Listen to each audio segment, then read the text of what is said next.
If history was in your hands, what would you build?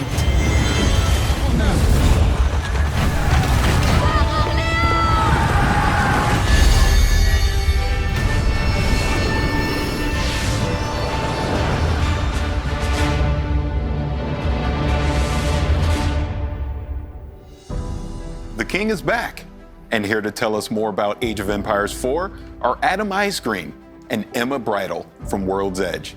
Thank you both for being here. Thanks for having us on, Parris. Oh, absolutely. my legacy Age player. I'm excited for this. Now, you had some news at the briefing. Can you kind of talk about that a little more? Well, I mean, fans got to have their first looks at two more of our launch civilizations, the Abbasid dynasty and the French. Yes. And they bring a lot to the table, totally different ways to play. But I'm really excited to show them those. And then also, people got to see their first taste of naval gameplay, which we haven't shown off at all, except for a little teaser at the end of fan preview. Paying off that tease. And we also revealed one more of our campaigns, the 100 Years' War, and Joan of Arc made an appearance. We also announced that the game is coming October 28th, and it's coming to Windows Store, Steam, and of course, Game Pass for PC.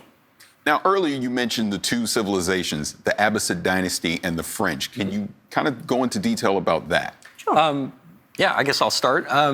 The Abbasid. So the Abbasid dynasty is this amazing technological powerhouse of a civilization that has a really unique mechanic that we're bringing to them in Age of Empires 4. It's actually unique across all the civs that are in the game, in that they construct this bastion of knowledge called the House of Wisdom, and they can keep upgrading it with different wings, and that gives them a host of incredible technologies that leverage their army, their economy, their resources.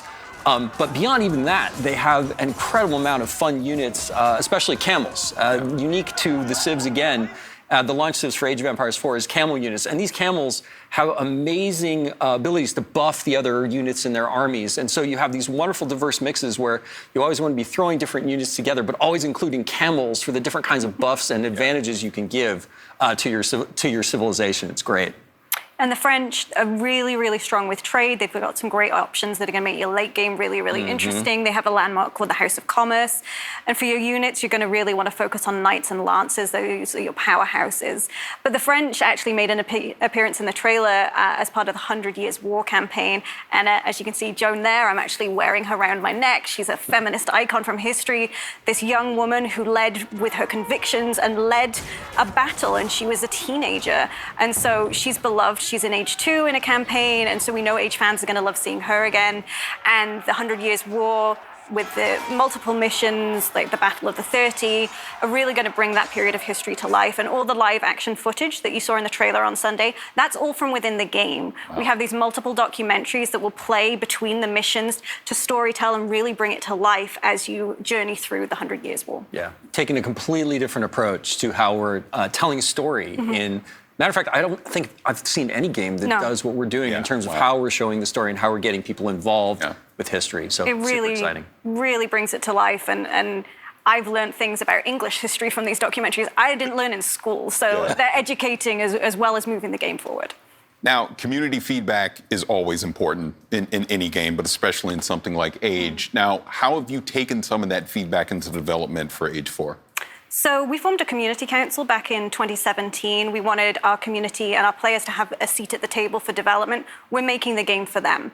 So they've been hands-on with the game for a really long time and giving us their honest feedback. And we then take that to the game team and they look at making changes based on what they've told us. So they've influenced things from the look of the UI icons, the influence system that's built into Age 4. They've really, really helped us with their viewpoints make the game better. And one thing they really pushed for actually was naval. Yeah, it's amazing. We actually, if you look at a lot of the data, we see data on all of the Age of Empires games that people play.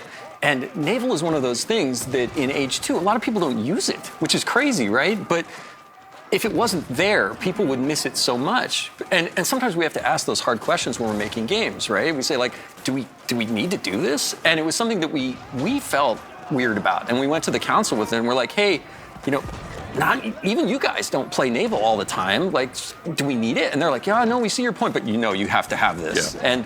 It was great. It was a great reaffirmation. And we throw a lot of things like that at our council to make sure that we're making the game that's great for all the different kinds of players that love Age of Empires all over the world. And now we're heading towards launch. Yeah. We're branching out beyond our council. People are going to get hands-on for the first time. So we had a fan preview event back in April, and we looked at the feedback from that and have made changes since then. So, you let us know that you didn't feel like the weapon scaling was quite right. So we've gone ahead and we've improved that.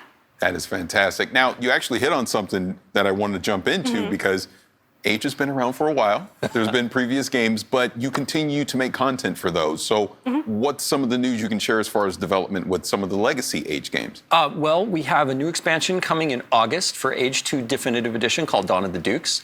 And in that expansion, we're going to be adding 2 more civilizations, the Bohemians and the Poles, and 3 new campaigns for the Lithuanians, the Bohemians, and the Poles. And those are great stories about really cool, brother and sister teams that work together to kind of rise up these empires. And I can't wait for people to get their hands on it. And the great thing is that if you pre-order Age of Empires 4, you get that for free. That's part of the deal for pre-ordering Age 4 on the different platforms. And for Age 3, of course, because we don't want to leave them out either. No. Age 3 Definitive Edition, we're hard at work on an African PDLC with new civilizations and campaigns. Cool. Yeah. And I can't wait to show more, but we're not ready to talk about that one just yet. But if you don't want to miss out, go to ageofempires.com, become an insider. You get little sneak peeks at things we've got coming and chances to get hands-on with content early. Yeah. Now, shifting us back to the present in Age 4, what's some of the things people can expect as we lead up to launch? Well, we've got a bit of an exclusive for you today. I like we're going to name our remaining launch civs and our remaining launch campaigns. We're not going to show them just yet. That'll come closer to launch. But our 2 remaining civilizations are the Holy Roman Empire and the Rus. And the names of our 2 remaining campaigns are the Rise of Moscow and the Mongol Empire. All that sounds fantastic. Please. No, I was just going to say I'm so excited. I get all gushing about things like this.